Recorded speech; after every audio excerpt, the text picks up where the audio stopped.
December 6, 1992 ಅಯೋಧ್ಯೆಯಲ್ಲಿದ್ದ Babri ಮಸೀದಿಯನ್ನ ಕೆಡವಿದ ದಿನ.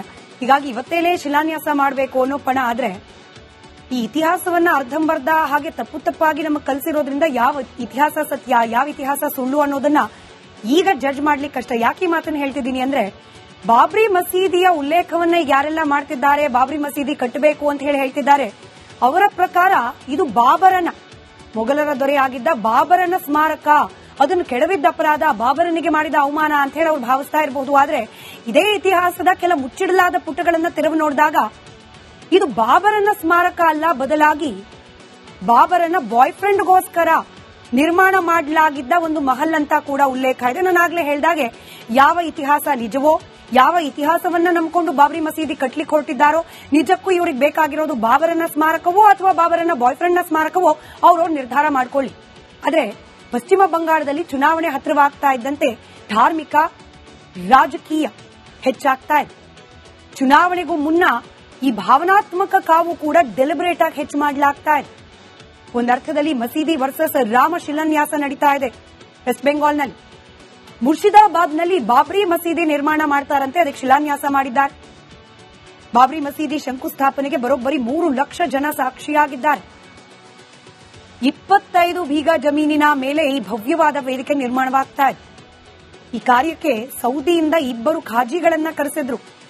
ಹುಮಾಯೂನ್ 3 ಲಕ್ಷ ಜನರಿಗೆ ಶಾಹಿ ಬಿರಿಯಾನಿ ಔತಣಕೂಟ, 7 ಕ್ಯಾಟರಿಂಗ್ಗಳಿಗೆ ನಿರ್ವಹಣೆಯನ್ನ ವಹಿಸಲಾಗಿತ್ತಂತೆ. ಈ ಬಿರಿಯಾನಿಯನ್ನ ಹಂಚಲಿಕ್ಕೆ, ಅಂದ್ರೆ ಮಾಡಿ ಉಣಬಡಿಸಲಿಕ್ಕೆ ಅತಿಥಿಗಳಿಗೆ ಸುಮಾರು 40,000 ಪ್ಯಾಕೆಟ್ ಬಿರಿಯಾನಿಯನ್ನ ನೀಡಲಾಗಿದೆ.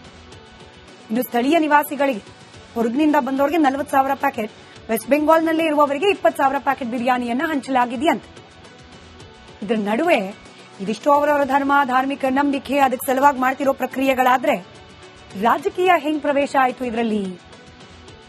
ಈ ಶಿಲಾನ್ಯಾಸ ಮಾಡೋ ಸಂದರ್ಭದ ಹೇಳಿಕೆಗಳನ್ನ ನಾವು ಸೂಕ್ಷ್ಮವಾಗಿ ಗಮನಿಸಿದಾಗ ಮುಸಲ್ಮಾನರ ಪರ ಬಂಗಾಳದ ಮುಸಲ್ಮಾನರು ನಿಲ್ತಾರೆ, ಇದನ್ನ ಮಮತಾ ಬ್ಯಾನರ್ಜಿ ನೆನ್ಪಿಟ್ಕೊಳ್ಬೇಕು ಅಂತ ಹೇಳಿ ಪರೋಕ್ಷವಾಗಿ ಕಬೀರ್ ಧಮಕಿ ಹಾಕಿದ್ದಾರೆ. ಅಂದ್ರೆ ಈ ಬಾಬ್ರಿ ಮಸೀದಿ ನಿರ್ಮಾಣ ಕಾರ್ಯಕ್ಕೆ ಏನಾದ್ರೂ ಟಿಎಂಸಿ ಪಕ್ಷ ವಿರುದ್ಧವಾಗಿ ನಿಂತು ಬಿಟ್ರೆ, ಅದನ್ನು ತಡೆಯೋ ಕೆಲಸಕ್ಕೇನಾದ್ರೂ ಕೈ ಹಾಕಿದ್ರೆ ಮುಂದಿನ ಚುನಾವಣೆಯಲ್ಲಿ ಮುಸಲ್ಮಾನರು ಟಿಎಂಸಿ ಪಕ್ಷಕ್ಕೂ ಕೂಡ ಪಾಠ ಕಲಿಸ್ತಾರೆ ಅನ್ನೋ ಅರ್ಥದ ಮಾತುಗಳನ್ನಾಡಿದ್ದಾರೆ. ಇನ್ನು ಇದಕ್ಕೆ ಕೌಂಟರ್ ಅನ್ನೋ ರೀತಿಯಲ್ಲಿ ಮುರ್ಷಿದಾಬಾದ್ನಲ್ಲೇನೆ ರಾಮ ಮಂದಿರಕ್ಕೂ ಕೂಡ ಶಿಲಾನ್ಯಾಸ ಆಗಿದೆ. ಬಿಜೆಪಿ ನಾಯಕರಿಂದ ರಾಮ ಮಂದಿರಕ್ಕೂ ಕೂಡ ಶಿಲಾನ್ಯಾಸ ಮಾಡಲಾಗಿದೆ. ಕಾದ್ ನೋಡೋಣ. ಹೇಳಿ ಕೇಳಿ ಪಶ್ಚಿಮ ಬಂಗಾಳದಲ್ಲಿ ಈ ಧಾರ್ಮಿಕ ರಾಜಕೀಯ ಹೆಚ್ಚಾಗಿರೋ ಕಾರಣಕ್ಕೇನೆ ಅನೇಕ ಹತ್ಯೆಗಳು ಕೂಡ ಆಗಿ ಹೋಗ್ತಾ ಇದೆ ಅನ್ನೋ ಆರೋಪ ಬರ್ತಾನೆ ಇರುತ್ತೆ ಆಗಿಂದಾಗೆ. ಚುನಾವಣೆ ಮುಗಿಯೋದ್ರೊಳಗೆ ಇನ್ಯಾವ್ಯಾವ ಸ್ವರೂಪವನ್ನ ಪಡೆದುಕೊಳ್ಳುತ್ತೋ ಈ ಮಸೀದಿ ವರ್ಸಸ್ ರಾಮ ಮಂದಿರ ಶಿಲಾನ್ಯಾಸ, ಅದನ್ನು ಯಾವ ರೀತಿಯಾಗಿ ಅಲ್ಲಿರುವ ಸರ್ಕಾರ ನಿರ್ವಹಿಸುತ್ತೆ, ಕಾದ್ ನೋಡೋಣ. ಡಿಸೆಂಬರ್ 6, 1992 ಅಯೋಧ್ಯೆಯಲ್ಲಿದ್ದ ಬಾಬ್ರಿ ಮಸೀದಿಯನ್ನ ಕೆಡವಿದ ದಿನ.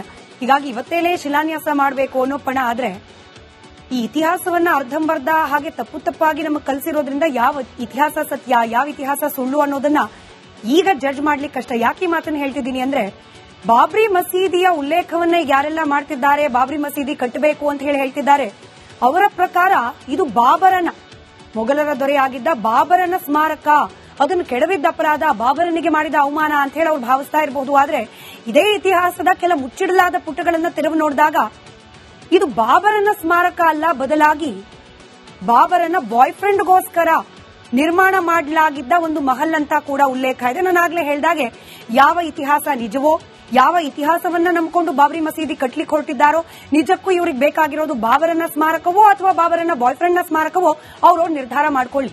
ಆದ್ರೆ ಪಶ್ಚಿಮ ಬಂಗಾಳದಲ್ಲಿ ಚುನಾವಣೆ ಹತ್ತಿರವಾಗ್ತಾ ಇದ್ದಂತೆ ಧಾರ್ಮಿಕ ರಾಜಕೀಯ ಹೆಚ್ಚಾಗ್ತಾ ಇದೆ. ಚುನಾವಣೆಗೂ ಮುನ್ನ ಈ ಭಾವನಾತ್ಮಕ ಕಾವು ಕೂಡ ಡೆಲಿಬರೇಟ್ ಆಗಿ ಹೆಚ್ಚು ಮಾಡಲಾಗ್ತಾ ಇದೆ. ಒಂದರ್ಥದಲ್ಲಿ ಮಸೀದಿ ವರ್ಸಸ್ ರಾಮ ಶಿಲಾನ್ಯಾಸ ನಡೀತಾ ಇದೆ ವೆಸ್ಟ್ ಬೆಂಗಾಲ್ನಲ್ಲಿ. ಮುರ್ಷಿದಾಬಾದ್ನಲ್ಲಿ ಬಾಬ್ರಿ ಮಸೀದಿ ನಿರ್ಮಾಣ ಮಾಡ್ತಾರಂತೆ, ಅದಕ್ಕೆ ಶಿಲಾನ್ಯಾಸ ಮಾಡಿದ್ದಾರೆ. ಬಾಬ್ರಿ ಮಸೀದಿ ಶಂಕುಸ್ಥಾಪನೆಗೆ ಬರೋಬ್ಬರಿ 3 ಲಕ್ಷ ಜನ ಸಾಕ್ಷಿಯಾಗಿದ್ದಾರೆ. 25 ಬೀಗ ಜಮೀನಿನ ಮೇಲೆ ಈ ಭವ್ಯವಾದ ವೇದಿಕೆ ನಿರ್ಮಾಣವಾಗ್ತಾ ಇದೆ. ಈ ಕಾರ್ಯಕ್ಕೆ ಸೌದಿಯಿಂದ 2 ಖಾಜಿಗಳನ್ನ ಕರೆಸಿದ್ರು. ಹುಮಾಯೂನ್ 3 ಲಕ್ಷ ಜನರಿಗೆ ಶಾಹಿ ಬಿರಿಯಾನಿ ಔತಣಕೂಟ, 7 ಕ್ಯಾಟರಿಂಗ್ಗಳಿಗೆ ನಿರ್ವಹಣೆಯನ್ನ ವಹಿಸಲಾಗಿತ್ತಂತೆ. ಈ ಬಿರಿಯಾನಿಯನ್ನ ಹಂಚಲಿಕ್ಕೆ, ಅಂದ್ರೆ ಮಾಡಿ ಉಣಬಡಿಸಲಿಕ್ಕೆ ಅತಿಥಿಗಳಿಗೆ ಸುಮಾರು 40,000 ಪ್ಯಾಕೆಟ್ ಬಿರಿಯಾನಿಯನ್ನ ನೀಡಲಾಗಿದೆ. ಇನ್ನು ಸ್ಥಳೀಯ ನಿವಾಸಿಗಳಿಗೆ, ಹೊರಗಿನಿಂದ ಬಂದವರಿಗೆ 40,000 ಪ್ಯಾಕೆಟ್, ವೆಸ್ಟ್ ಬೆಂಗಾಲ್ನಲ್ಲಿ ಇರುವವರಿಗೆ 20,000 ಪ್ಯಾಕೆಟ್ ಬಿರಿಯಾನಿಯನ್ನ ಹಂಚಲಾಗಿದೆಯಂತೆ.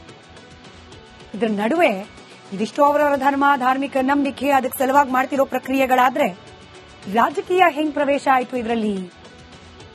ಈ ಶಿಲಾನ್ಯಾಸ ಮಾಡೋ ಸಂದರ್ಭದ ಹೇಳಿಕೆಗಳನ್ನ ನಾವು ಸೂಕ್ಷ್ಮವಾಗಿ ಗಮನಿಸಿದಾಗ ಮುಸಲ್ಮಾನರ ಪರ ಬಂಗಾಳದ ಮುಸಲ್ಮಾನರು ನಿಲ್ತಾರೆ, ಇದನ್ನ ಮಮತಾ ಬ್ಯಾನರ್ಜಿ ನೆನ್ಪಿಟ್ಕೊಳ್ಬೇಕು ಅಂತ ಹೇಳಿ ಪರೋಕ್ಷವಾಗಿ ಕಬೀರ್ ಧಮಕಿ ಹಾಕಿದ್ದಾರೆ. ಅಂದ್ರೆ ಈ ಬಾಬ್ರಿ ಮಸೀದಿ ನಿರ್ಮಾಣ ಕಾರ್ಯಕ್ಕೆ ಏನಾದ್ರೂ ಟಿಎಂಸಿ ಪಕ್ಷ ವಿರುದ್ಧವಾಗಿ ನಿಂತು ಬಿಟ್ರೆ, ಅದನ್ನ ತಡೆಯೋ ಕೆಲಸಕ್ಕೇನಾದ್ರೂ ಕೈ ಹಾಕಿದ್ರೆ ಮುಂದಿನ ಚುನಾವಣೆಯಲ್ಲಿ ಮುಸಲ್ಮಾನರು ಟಿಎಂಸಿ ಪಕ್ಷಕ್ಕೂ ಕೂಡ ಪಾಠ ಕಲಿಸ್ತಾರೆ ಅನ್ನೋ ಅರ್ಥದ ಮಾತುಗಳನ್ನಾಡಿದ್ದಾರೆ.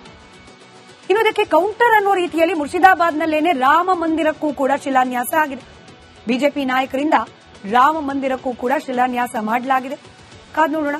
ಹೇಳಿ ಕೇಳಿ ಪಶ್ಚಿಮ ಬಂಗಾಳದಲ್ಲಿ ಈ ಧಾರ್ಮಿಕ ರಾಜಕೀಯ ಹೆಚ್ಚಾಗಿರೋ ಕಾರಣಕ್ಕೇನೆ ಅನೇಕ ಹತ್ಯೆಗಳು ಕೂಡ ಆಗಿ ಹೋಗ್ತಾ ಇದೆ ಅನ್ನೋ ಆರೋಪ ಬರ್ತಾನೆ ಇರುತ್ತೆ ಆಗಿಂದಾಗಿ. ಚುನಾವಣೆ ಮುಗಿಯೋದ್ರೊಳಗೆ ಇನ್ಯಾವ್ಯಾವ ಸ್ವರೂಪವನ್ನ ಪಡೆದುಕೊಳ್ಳುತ್ತೋ ಈ ಮಸೀದಿ ವರ್ಸಸ್ ರಾಮ ಮಂದಿರ ಶಿಲಾನ್ಯಾಸ, ಅದನ್ನು ಯಾವ ರೀತಿಯಾಗಿ ಅಲ್ಲಿರುವ ಸರ್ಕಾರ ನಿರ್ವಹಿಸುತ್ತೆ ಕಾದ್ ನೋಡೋಣ.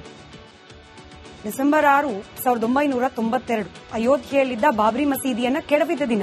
ಹೀಗಾಗಿ ಇವತ್ತೇನೇ ಶಿಲಾನ್ಯಾಸ ಮಾಡಬೇಕು ಅನ್ನೋ ಪಣ ಆದ್ರೆ ಈ ಇತಿಹಾಸವನ್ನ ಅರ್ಧಂಬರ್ಧ ಹಾಗೆ ತಪ್ಪಾಗಿ ನಮಗೆ ಕಲಿಸಿರೋದ್ರಿಂದ ಯಾವ ಇತಿಹಾಸ ಸತ್ಯ, ಯಾವ ಇತಿಹಾಸ ಸುಳ್ಳು ಅನ್ನೋದನ್ನ ಈಗ ಜಡ್ಜ್ ಮಾಡ್ಲಿಕ್ಕೆ ಕಷ್ಟ. ಯಾಕೆ ಈ ಮಾತನ್ನ ಹೇಳ್ತಿದ್ದೀನಿ ಅಂದ್ರೆ, ಬಾಬ್ರಿ ಮಸೀದಿಯ ಉಲ್ಲೇಖವನ್ನ ಯಾರೆಲ್ಲ ಮಾಡ್ತಿದ್ದಾರೆ, ಬಾಬ್ರಿ ಮಸೀದಿ ಕಟ್ಟಬೇಕು ಅಂತ ಹೇಳ್ತಿದ್ದಾರೆ, ಅವರ ಪ್ರಕಾರ ಇದು ಬಾಬರನ, ಮೊಘಲರ ದೊರೆಯಾಗಿದ್ದ ಬಾಬರನ ಸ್ಮಾರಕ, ಅದನ್ನು ಕೆಡವಿದ್ದ ಅಪರಾಧ, ಬಾಬರನಿಗೆ ಮಾಡಿದ ಅವಮಾನ ಅಂತ ಹೇಳಿ ಅವ್ರು ಭಾವಿಸ್ತಾ ಇರಬಹುದು. ಆದ್ರೆ ಇದೇ ಇತಿಹಾಸದ ಕೆಲ ಮುಚ್ಚಿಡಲಾದ ಪುಟಗಳನ್ನ ತೆರವು ನೋಡಿದಾಗ ಇದು ಬಾಬರನ ಸ್ಮಾರಕ ಅಲ್ಲ, ಬದಲಾಗಿ ಬಾಬರನ ಬಾಯ್ ಫ್ರೆಂಡ್ಗೋಸ್ಕರ ನಿರ್ಮಾಣ ಮಾಡಲಾಗಿದ್ದ ಒಂದು ಮಹಲ್ ಅಂತ ಕೂಡ ಉಲ್ಲೇಖ ಇದೆ. ನಾನಾಗ್ಲೇ ಹೇಳಿದಾಗೆ ಯಾವ ಇತಿಹಾಸ ನಿಜವೋ, ಯಾವ ಇತಿಹಾಸವನ್ನ ನಂಬಿಕೊಂಡು ಬಾಬ್ರಿ ಮಸೀದಿ ಕಟ್ಲಿಕ್ಕೆ ಹೊರಟಿದ್ದಾರೋ, ನಿಜಕ್ಕೂ ಇವ್ರಿಗೆ ಬೇಕಾಗಿರೋದು ಬಾಬರನ ಸ್ಮಾರಕವೋ ಅಥವಾ ಬಾಬರನ ಬಾಯ್ ಫ್ರೆಂಡ್ನ ಸ್ಮಾರಕವೋ ಅವ್ರವ್ರು ನಿರ್ಧಾರ ಮಾಡ್ಕೊಳ್ಳಿ.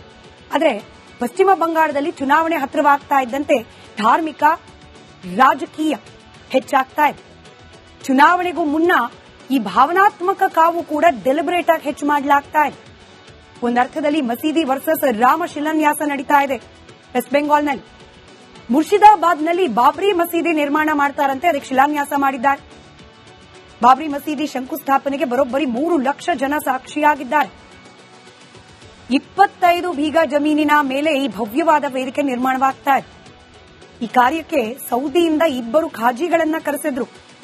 ಹುಮಾಯೂನ್ 3 ಲಕ್ಷ ಜನರಿಗೆ ಶಾಹಿ ಬಿರಿಯಾನಿ ಔತಣಕೂಟ, 7 ಕ್ಯಾಟರಿಂಗ್ಗಳಿಗೆ ನಿರ್ವಹಣೆಯನ್ನ ವಹಿಸಲಾಗಿತ್ತಂತೆ. ಈ ಬಿರಿಯಾನಿಯನ್ನ ಹಂಚಲಿಕ್ಕೆ, ಅಂದ್ರೆ ಮಾಡಿ ಉಣಬಡಿಸಲಿಕ್ಕೆ ಅತಿಥಿಗಳಿಗೆ ಸುಮಾರು 40,000 ಪ್ಯಾಕೆಟ್ ಬಿರಿಯಾನಿಯನ್ನ ನೀಡಲಾಗಿದೆ. ಇನ್ನು ಸ್ಥಳೀಯ ನಿವಾಸಿಗಳಿಗೆ, ಹೊರಗಿನಿಂದ ಬಂದವರಿಗೆ 40,000 ಪ್ಯಾಕೆಟ್, ವೆಸ್ಟ್ ಬೆಂಗಾಲ್ನಲ್ಲಿ ಇರುವವರಿಗೆ 20,000 ಪ್ಯಾಕೆಟ್ ಬಿರಿಯಾನಿಯನ್ನ ಹಂಚಲಾಗಿದೆಯಂತೆ. ಇದರ ನಡುವೆ ಇದಿಷ್ಟು ಅವರವರ ಧರ್ಮ, ಧಾರ್ಮಿಕ ನಂಬಿಕೆ, ಅದಕ್ಕೆ ಸಲುವಾಗಿ ಮಾಡ್ತಿರೋ ಪ್ರಕ್ರಿಯೆಗಳಾದ್ರೆ ರಾಜಕೀಯ ಹೆಂಗ್ ಪ್ರವೇಶ ಆಯ್ತು ಇದರಲ್ಲಿ? ಈ ಶಿಲಾನ್ಯಾಸ ಮಾಡೋ ಸಂದರ್ಭದ ಹೇಳಿಕೆಗಳನ್ನ ನಾವು ಸೂಕ್ಷ್ಮವಾಗಿ ಗಮನಿಸಿದಾಗ ಮುಸಲ್ಮಾನರ ಪರ ಬಂಗಾಳದ ಮುಸಲ್ಮಾನರು ನಿಲ್ತಾರೆ, ಇದನ್ನ ಮಮತಾ ಬ್ಯಾನರ್ಜಿ ನೆನ್ಪಿಟ್ಕೊಳ್ಬೇಕು ಅಂತ ಹೇಳಿ ಪರೋಕ್ಷವಾಗಿ ಕಬೀರ್ ಧಮಕಿ ಹಾಕಿದ್ದಾರೆ. ಅಂದ್ರೆ ಈ ಬಾಬ್ರಿ ಮಸೀದಿ ನಿರ್ಮಾಣ ಕಾರ್ಯಕ್ಕೆ ಏನಾದ್ರೂ ಟಿಎಂಸಿ ಪಕ್ಷ ವಿರುದ್ಧವಾಗಿ ನಿಂತು ಬಿಟ್ರೆ, ಅದನ್ನ ತಡೆಯೋ ಕೆಲಸಕ್ಕೇನಾದ್ರೂ ಕೈ ಹಾಕಿದ್ರೆ ಮುಂದಿನ ಚುನಾವಣೆಯಲ್ಲಿ ಮುಸಲ್ಮಾನರು ಟಿಎಂಸಿ ಪಕ್ಷಕ್ಕೂ ಕೂಡ ಪಾಠ ಕಲಿಸ್ತಾರೆ ಅನ್ನೋ ಅರ್ಥದ ಮಾತುಗಳನ್ನಾಡಿದ್ದಾರೆ. ಇನ್ನು ಇದಕ್ಕೆ ಕೌಂಟರ್ ಅನ್ನೋ ರೀತಿಯಲ್ಲಿ ಮುರ್ಷಿದಾಬಾದ್ನಲ್ಲೇನೆ ರಾಮ ಮಂದಿರಕ್ಕೂ ಕೂಡ ಶಿಲಾನ್ಯಾಸ ಆಗಿದೆ. ಬಿಜೆಪಿ ನಾಯಕರಿಂದ ರಾಮ ಮಂದಿರಕ್ಕೂ ಕೂಡ ಶಿಲಾನ್ಯಾಸ ಮಾಡಲಾಗಿದೆ. ಕಾದ್ ನೋಡೋಣ.